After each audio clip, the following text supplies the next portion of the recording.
The Lexington auction hall felt more like a cathedral of prestige than a place of business. Overhead lights bathed the room in a sterile glow, casting sharp reflections off polished shoes and expensive watches. It was a crisp fall afternoon, and the scent of leather mingled with whispers and wealth. Horses came and went like living sculptures, each step measured, each sale calculated. But when the side gate creaked open, the air shifted. A hush fell, not of respect, but confusion. Anna Mae Lawson walked in, her boots caked with dried mud, her worn plaid shirt tucked into faded overalls. Her face was streaked with soot and sweat, her gloves cracked with age. But beside her walked a horse so regal he could have been carved from marble.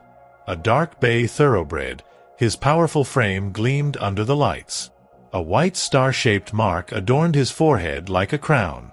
The contrast between the beast and the woman at his side was stark, and it stirred murmurs from the seated crowd.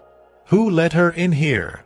muttered Harold Hal Stone, adjusting his tailored blazer with a scoff. "She looks like she wandered in from the stables," sneered Helen Whitford, swirling her champagne and tapping her pearl necklace as if the sight offended her. Anna Mae didn't flinch. Her eyes stayed forward, her hand steady on the lead rope. She had long since learned to let silence speak. Lester Briggs, the auctioneer, cleared his throat awkwardly and scanned the paper in front of him. Lot 46, presented by Anna Mae Lawson. The name dropped like a pin in a quiet room. Whispers halted. Eyes narrowed. The surname echoed with something distant, a name that hadn't been spoken in years, not in this place. At the back of the room, Henry Carlisle straightened in his seat. He knew that name. Everyone in the racing world had, once. Beside him, young Joanne Jo Harper leaned toward famed trainer Dean Sullivan. "That horse," she whispered.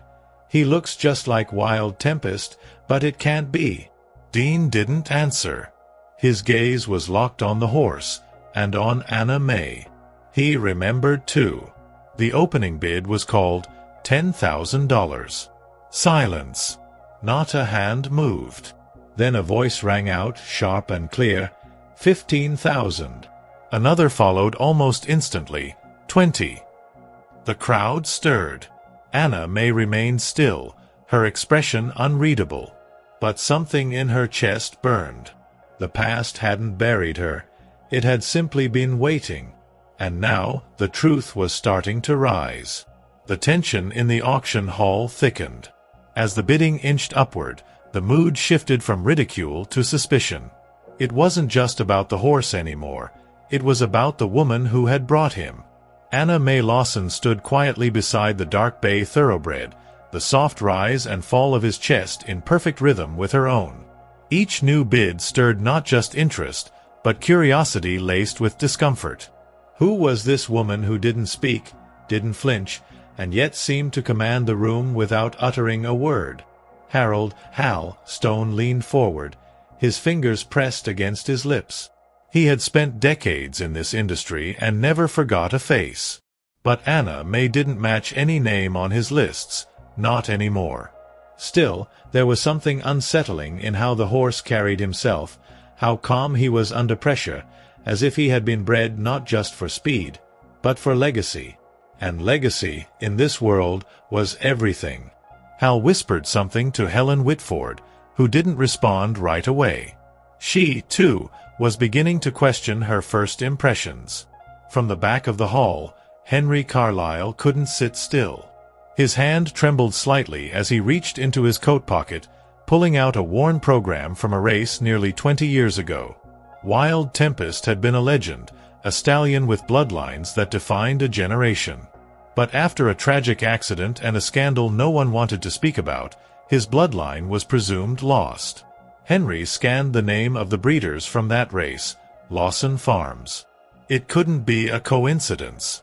Meanwhile, Dean Sullivan's eyes hadn't left Anna Mae. He remembered her father, Charles Lawson, a hard but fair man, a giant in the horse racing world until the fall. Rumors had swirled for years, unpaid debts, betrayal among partners, even threats.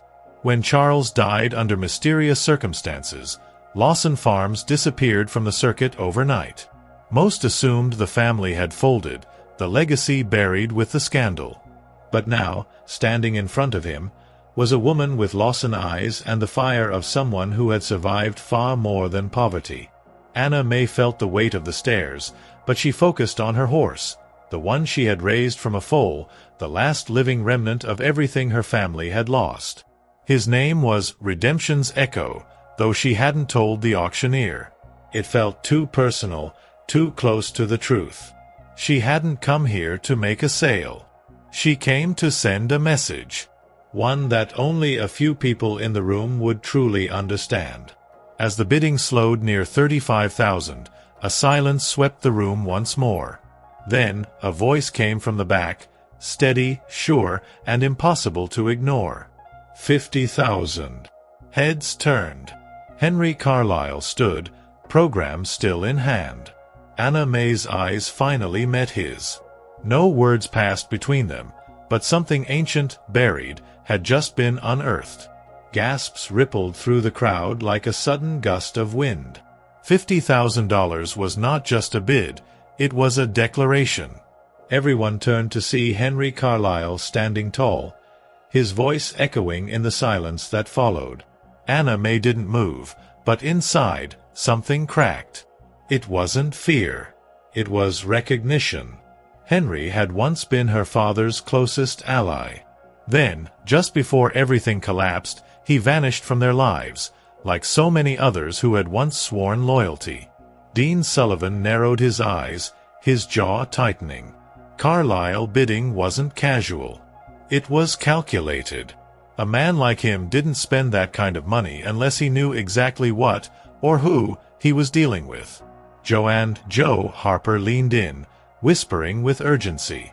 "Dean, what's going on?" He didn't answer immediately. Instead, he watched Anna Mae, noting how still she remained, as if bracing for something far bigger than this auction.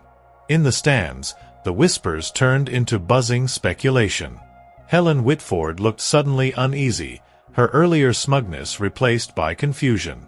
Lawson Farms, wasn't that the family that? She didn't finish the sentence. No one ever did.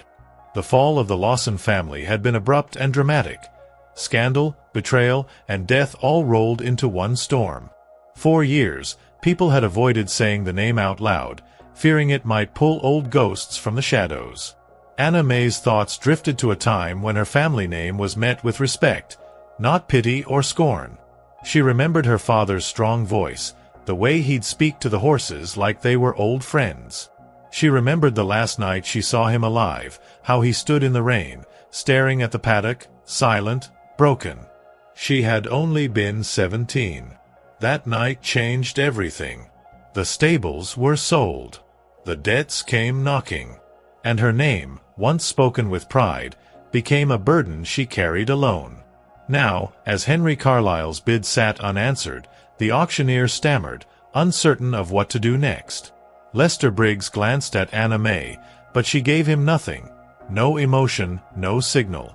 Redemption's Echo stood beside her like a statue, ears flicking at the sound of tension. 50,000, going once. The room held its breath. Then a new voice rang out, calm and deliberate, 75. Every head snapped to the left side of the room. It was Dean Sullivan. His gaze never left Anna Mae. She didn't react, but in her chest, her heart pounded like hooves on open ground. This wasn't just about a horse anymore. It never was. This was a reckoning. Dean Sullivan's bid hit the room like a strike of lightning. $75,000. A number so far beyond expectations that even Lester Briggs hesitated before repeating it. He looked between the two men, Henry Carlisle and Dean, and then back at Anna Mae. She stood exactly as she had from the beginning, but her shoulders were tenser now, her grip on the lead rope tighter. It was happening. The story she'd tried to bury with time was clawing its way to the surface. Henry Carlisle raised a single hand. 85. His voice was steady, but the twitch in his jaw betrayed the urgency behind the bid. It wasn't about outbidding Dean. It was about ownership, of a legacy, of a mistake, of a guilt that had never left him. He had known Anna Mae's father well. Too well. And he'd walked away when it mattered most. Now he was trying to buy redemption, not just a horse. Dean's eyes narrowed. 100,000. The crowd gasped again. The numbers were ridiculous for a horse with no public record, no known lineage. But Dean wasn't playing by the rules of bloodlines or reputation. He was staring at the horse and the woman, and seeing something no one else had seen yet. That animal wasn't just well-trained. He was bred for greatness. And Dean, deep down, feared the reason why. Anna Mae could barely hear the bids anymore. Her mind was somewhere else, back to a barn fire that changed everything. A night when her father's most promising horse was taken, stolen under the cover of smoke. Wild Tempest had survived, but barely. And they were told the foal he sired after that would never make it. She'd believed otherwise. She had raised Redemption's echo in secret, away from eyes that would have tried to claim him. Or worse, destroy him. The faces in the crowd had changed. No longer mocking, now uncertain. Some leaned forward, trying to understand what was unfolding. Others whispered theories, names, old scandals they hadn't spoken of in years. Helen Whitford had gone pale. Hal Stone was silent. Joe Harper clutched Dean's sleeve. "Dean, is that horse?" He didn't answer. His silence was louder than any confirmation. Lester Briggs took a breath, clearly overwhelmed. 100,000, going once. He looked to Carlyle. But Henry didn't raise his hand this time. He just stared at Anna Mae, a storm behind his eyes. Briggs continued, voice trembling slightly, "Going twice." Anna Mae didn't blink, didn't breathe. She wasn't here to sell a horse. She was here to remind them all that some legacies don't die quietly. 100,000, sold. The crack of Lester Briggs's gavel felt heavier than usual, like it wasn't just ending a bid, but unlocking a door that had been sealed for decades. The audience didn't cheer. They sat in stunned silence, unsure of what they had just witnessed. Dean Sullivan lowered his hand slowly, his eyes never leaving Anna Mae Lawson. In that moment, it wasn't the horse that held everyone's attention. It was her, the woman who had emerged from a forgotten past carrying a legacy no one dared to resurrect. Anna Mae placed a hand on Redemption's echo, steadying him more out of habit than need. The dark bay Thoroughbred stood quietly at her side, noble and poised, a living reminder of bloodlines once thought lost. Dean didn't need a pedigree chart. He could see it in the way the horse moved, breathed, waited. This was Wild Tempest's son, there was no doubt now. And the woman beside him had raised him alone, away from the spotlight, away from the judgment of a world that once turned its back on her family. Henry Carlyle stepped forward. "Anna Mae," he said, his voice rough, uncertain. "You should have come to me." She looked at him for the first time since the bidding started. Her eyes were calm, but tired, not just from this day, but from years of holding it all in. "You left," she said simply. 3 words that carried the weight of betrayal. There was no bitterness in her tone, just truth, and that hurt more than any accusation. Murmurs stirred the crowd again. Names, rumors, pieces of a forgotten scandal floated through the air like dust catching the light. People were putting it together now. The fire, the collapse of Lawson Farms, the disappearance of the heiress everyone assumed had vanished into obscurity. But she hadn't vanished. She'd rebuilt, in silence.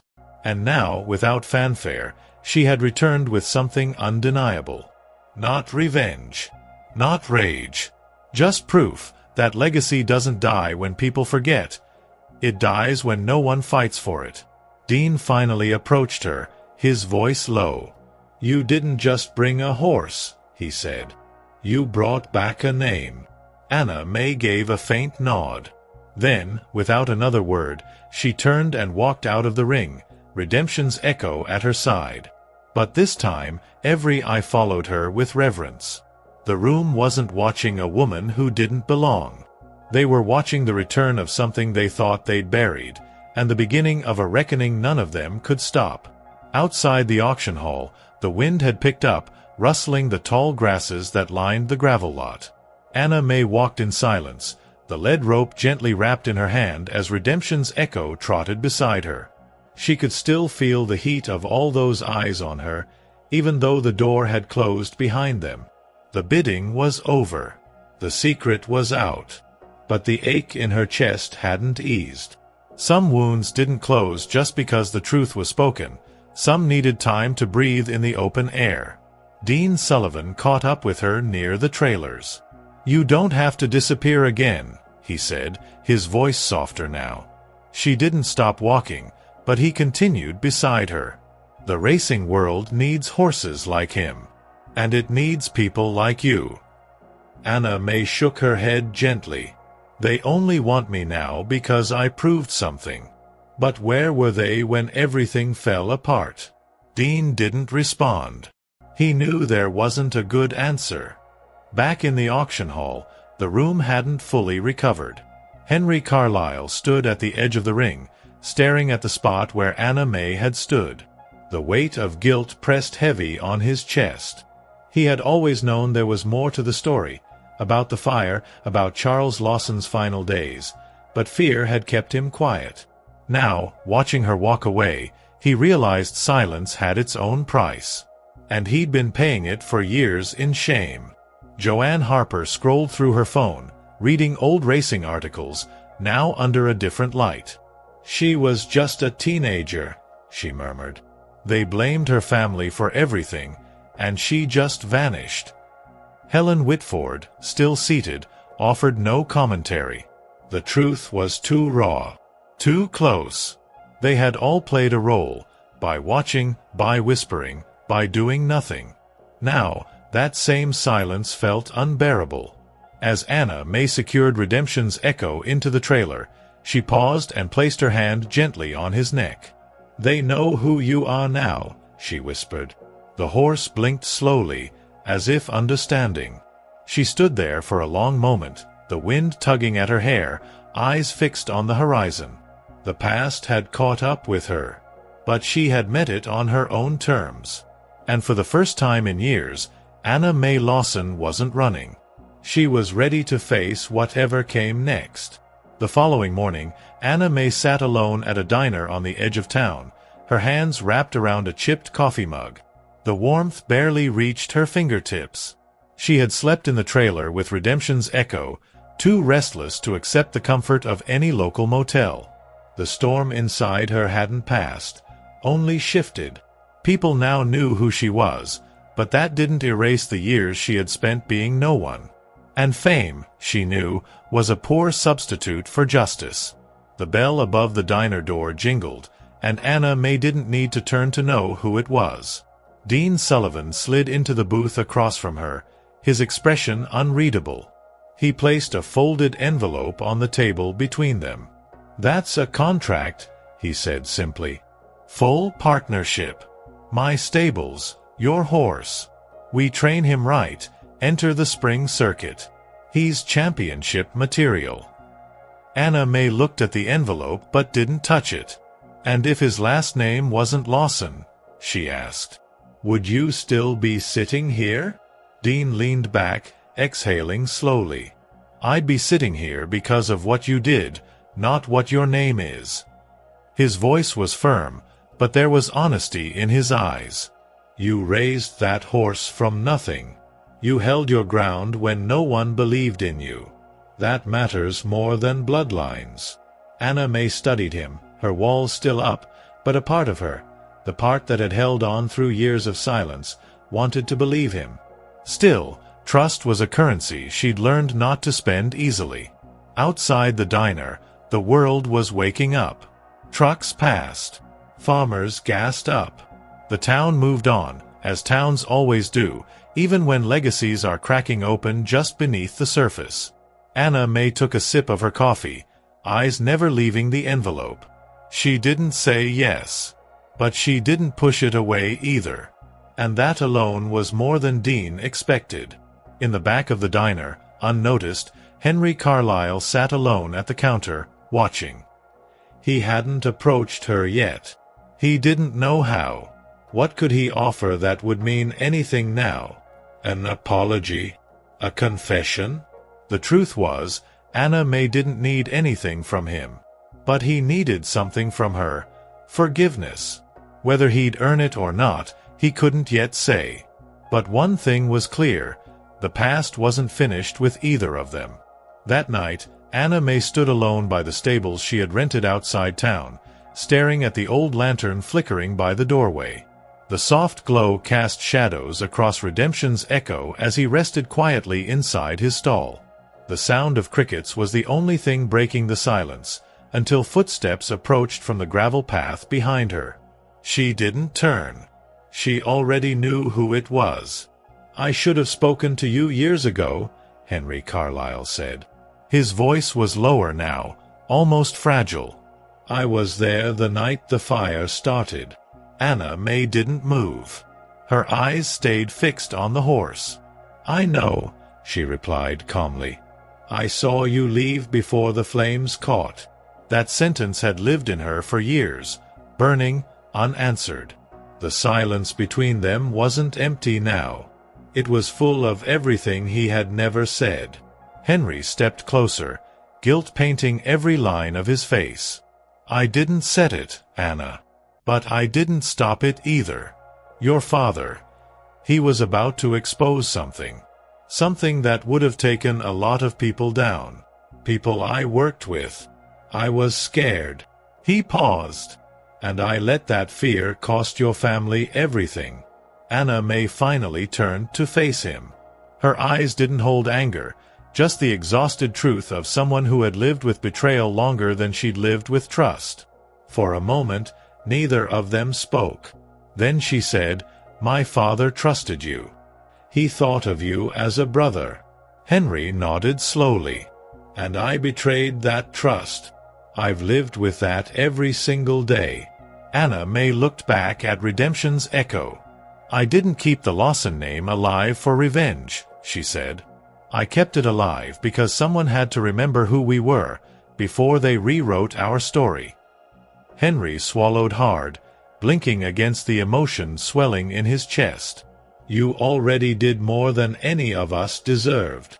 Then he reached into his coat pocket and pulled out a faded photograph. Anna Mae as a child, holding Wild Tempest by the halter, her father beside her, smiling. He left it on the fence post and walked away into the night. Anna Mae didn't call him back. She simply stared at the photo, the edges worn, the memory intact. Some ghosts didn't need to be fought, only seen. The next morning, the sky over Kentucky was clear for the first time in days. A soft golden light spilled across the pastures as Anna Mae walked Redemption's echo out into the open field. His coat gleamed under the sun, his steps calm, but powerful. For the first time in a long while, she wasn't hiding. Not from the world, and not from herself. The truth had been spoken. The fire that haunted her name had finally burned out, and in the silence that followed, something unexpected had grown. Peace. Dean arrived just after sunrise. He leaned against the fence, watching her without interrupting. "He looks ready," he said finally, nodding toward the stallion. Anna Mae glanced back.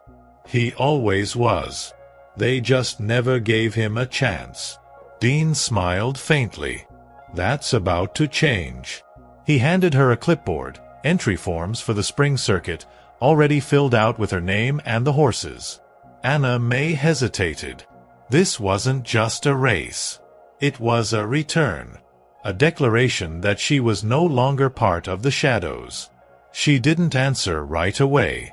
Her fingers traced the edges of the paper, remembering what it had cost to get here. Not just silence, but sacrifice. "If I do this," she said softly, "I don't want it to be about revenge or making a name for myself. I want it to be about him. About what he represents." Dean nodded. Then let it be that. Let him show them what legacy really means. It was the first time in years someone had spoken to her without expectation, only belief. Back in town, news of Anna Mae's story had begun to spread. Articles were resurfacing about the Lawson fire, old racing clips of Wild Tempest were being shared online, and whispers turned into conversations. Some criticized the silence of the industry for letting her disappear. Others praised her strength. But none could ignore her now. She wasn't just a forgotten daughter of a disgraced farm. She was a woman who raised a champion in the quiet, and walked back into the light on her own terms. As the sun rose higher, Anna Mae stood with redemption's echo at the edge of the field. She looked out across the land, the memories of what was, and what could be, swirling in her chest. For years, she had lived beneath the weight of loss. But now, for the first time, that weight felt lighter. The ashes of her past had settled. And in their place, something new was growing. Not vengeance, not pride, but purpose. The spring sun beamed down over Churchill Downs as the crowd gathered, buzzing with anticipation. Anna Mae stood near the paddock, her hands steady as she adjusted the bridle on Redemption's Echo. The racetrack, once a distant dream tied to her father's memory, now stood in front of her, not as a place of loss, but of return. For years, she had imagined this moment in silence. And now, she was here not to prove herself right, but to honor what was never meant to be forgotten. People watched her differently now. Reporters snapped photos, trainers whispered her name with new respect, and old faces who once turned their backs now offered quiet nods. But Anna Mae didn't come for them. She came for the horse beside her, the one who had carried her through grief and shame, through long winters and lonely fields. He was more than a champion. He was proof that healing, when nurtured in silence, could grow into something stronger than pride. As the call to post echoed through the loudspeakers, she led Echo to the gate, meeting eyes with the jockey one last time. "Ride him honest," she said. "He doesn't know how to quit." The gate clanged shut behind him, and Anna Mae stepped back, her heartbeat syncing with his. The world quieted around her. In that instant, she saw her father's hand on her shoulder, heard his voice reminding her that greatness had nothing to do with applause, and everything to do with heart. The race was fast, brutal, and unforgettable. Redemption's Echo held steady on the outside, and in the final stretch, he surged forward like a storm with purpose.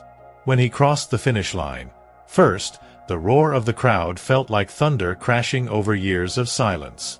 Anna Mae didn't raise her arms or cry. She just closed her eyes and exhaled, letting go of a weight she'd carried for far too long. Later, as the sun dipped low and the crowd dispersed, Anna Mae remained in the quiet of the stables. The trophy sat untouched beside her.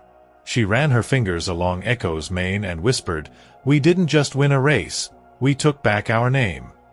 And in that stillness, with dust in the air and memory in her bones, Anna Mae Lawson smiled, not because the world had finally seen her, but because she had never stopped seeing herself.